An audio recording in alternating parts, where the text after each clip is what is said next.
Estamos de volta com a RN Acontece e o nosso entrevistado hoje é o advogado, especialista em direito eleitoral, Leonardo Dias. Doutor Leonardo, boa tarde, bem-vindo. Boa tarde, Ana, boa tarde, telespectadores.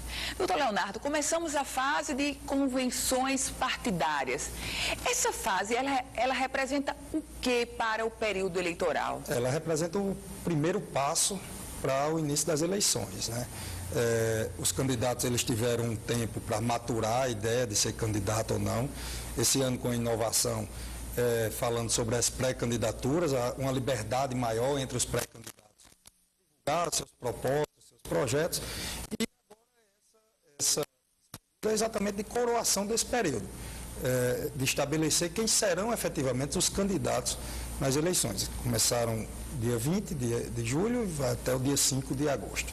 Doutor Leonardo, o candidato ou o pré-candidato que ele não passe na convenção, de repente se ele tem ele é afiliado ao partido, mas tem problema com o diretório municipal, ele pode ainda assim buscar a sua homologação judicial? Olha, a convenção é o momento correto para o candidato colocar o nome dele à disposição do partido. Os estatutos partidários, cada um tem um regramento específico para a escolha desses candidatos. Normalmente, são feitas as escolhas pelo voto. Quando não há concorrência entre os candidatos, então essa escolha pode ser feita através de homologação dos nomes que estão à disposição, né? Se o candidato, por acaso, não for escolhido pelo partido, ele não tem como ajuizar uma ação ou buscar a justiça para tentar ser candidato sem o aval do partido. Isso aí ele não tem. Ou seja, o partido ele tem autonomia para homologar ou para promover a disputa dos seus filiados e definir os candidatos. Exatamente. E esse momento é o momento da convenção. Ali, todos os candidatos que pretendem disputar o pleito têm que apresentar o seu nome, colocar à disposição do partido.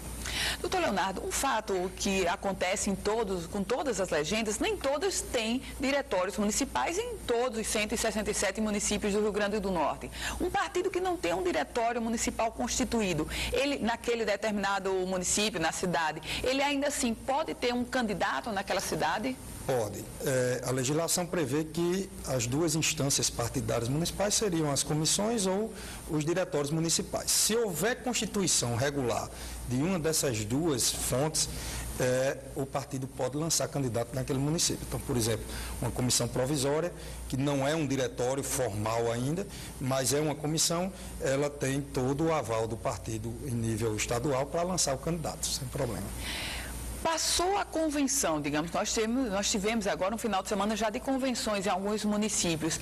Esses candidatos que foram homologados, eles já podem iniciar a campanha, eles já podem estar com uma publicidade mais ostensiva, de repente, nas redes sociais, doutor Leonardo? Isso é uma coisa muito importante, Ana. Os partidos eles têm 24 horas para entregar à Justiça Eleitoral as atas das convenções, indicando quem são os candidatos. Mas isso não significa dizer que os candidatos escolhidos nas convenções já podem, efetivamente, realizar a campanha eleitoral. A propaganda eleitoral, ela só pode ser iniciada a partir do dia 6 de agosto,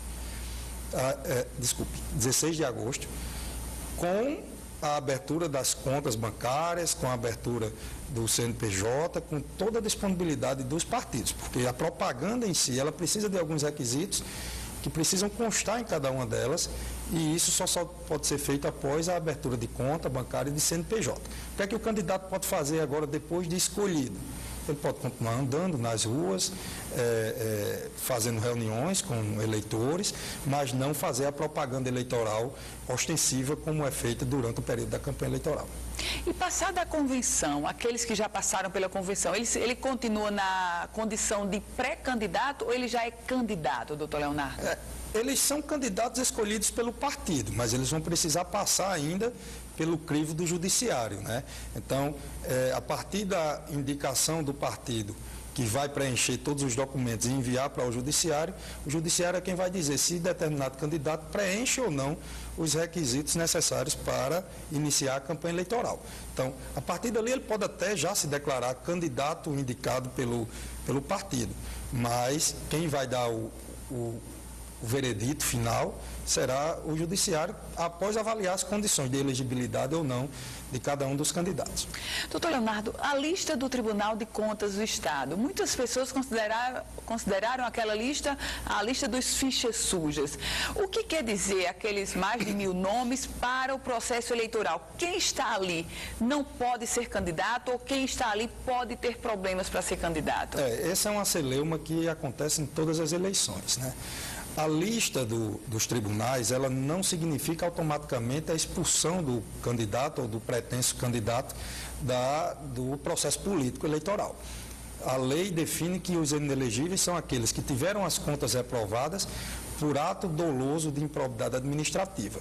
Então, caberá ao tribunal, analisando aquelas contas reprovadas, o tribunal que eu falo aí, o Tribunal Regional Eleitoral, avaliando aquelas contas reprovadas pelo Tribunal de Contas, se aquilo se constituiu ou não em ato de improbidade administrativa.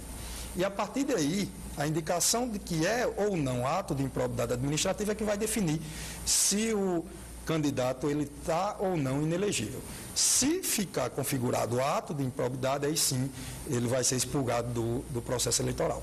Mas é o próprio Tribunal Regional Eleitoral que analisa, digamos, com um ato dele, ou o tribunal precisa ser provocado, seja por um partido, seja por um candidato, doutor Leonardo? As impugnações, elas precisam partir de um partido, de um candidato da oposição, normalmente, ou do Ministério Público. Então, esses são os atores que podem impugnar eventualmente uma candidatura de alguém que esteja ali naquela lista dos administradores com conta reprovada. Agora, é muito importante registrar isso. O fato do nome do candidato ou do pretenso candidato estar constando na lista dos tribunais não significa dizer que automaticamente ele está fora. Vai ser preciso analisar cada uma das circunstâncias que motivaram aquela rejeição.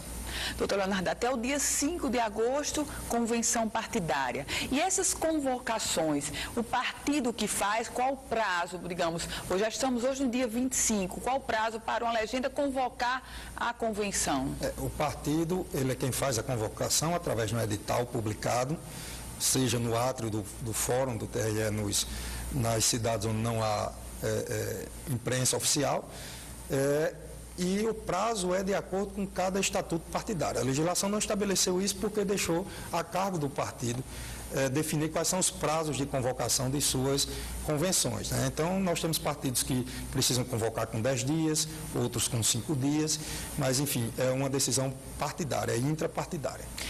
Doutor Leonardo, redes sociais, um assunto sempre muito palpitante e sempre muito polêmico. O eleitor, a gente acompanha isso nas redes sociais, alguns eleitores, eles estão expondo as suas preferências já agora. O candidato ou o pré-candidato pode responder judicialmente por essa exposição dos eleitores? Essa é uma dificuldade que está se enfrentando nesse pleito especificamente por 2 motivos. Primeiro, pela criação da figura do pré-candidato. Segundo, porque as redes sociais nos últimos 4 anos se expandiram bastante e com isso há uma movimentação maior, um engajamento maior dos eleitores, né, na divulgação das suas preferências. E isso está também preocupando a Justiça Eleitoral do ponto de vista que ainda não há uma regulamentação específica sobre isso. Nós estamos orientando os nossos candidatos nesse período pré-eleitoral de que não curtam as postagens falando especificamente sobre números de candidatos ou sobre informações que possam levar a Justiça Eleitoral a entender que aquilo seria propaganda antecipada. Efetivamente, a Justiça nem os candidatos podem impedir que um eleitor, na sua rede social pessoal, divulgue suas pretensões ou divulgue suas preferências eleitorais. Mas é preciso ter muito cuidado por parte do candidato para que isso não configure, por parte dele, um incentivo à antecipação da propaganda eleitoral. Então, esse é um caminho muito tortuoso ainda esse ano e que a Justiça Eleitoral é quem está avaliando ponto a ponto.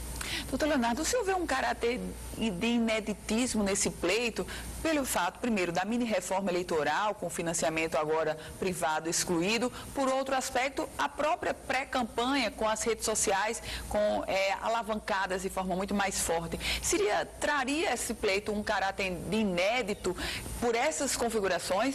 Sim, são 2 pontos que eu acho que trouxeram muitas novidades para o pleito eleitoral. Primeiro, os candidatos, alguns não se prepararam para o trabalho de pré-candidatura, né? Então, ainda com muito receio de divulgar a plataforma de governo, quais são os planos, tal, quando a lei já permite que se faça isso, sem problema nenhum. A divulgação da candidatura em si, sem problema, você pode divulgar. E, por outro lado, a proibição de financiamento por pessoa jurídica, o que fatalmente causará uma redução na arrecadação de campanha, que vai refletir, obviamente, nos gastos eleitorais. E isso é uma novidade, porque agora o candidato vai ter que aproveitar muito mais esses sistemas ou esses instrumentos de rede social, que são mais baratos e que atraem um bom público, um público mais jovem, mas para isso ele vai precisar estar muito preparado e enganjado também com as novas tecnologias, né? Advogado Leonardo Dias, especialista em direito eleitoral, obrigada por seus esclarecimentos aqui no RN Acontece. Nós que agradecemos, Ana. Muito obrigado. Obrigada. Se você quiser rever essa entrevista completa, é só acessar www.politicaemfoco.com, um site especializado na política do Rio Grande do Norte e do Brasil. O RN Acontece está ficando por aqui. Você acompanha agora o Boa Tarde Cidadão com Robson Carvalho. A gente volta amanhã, nesse mesmo horário, aqui na tela da Band. Boa semana para você, ótima tarde.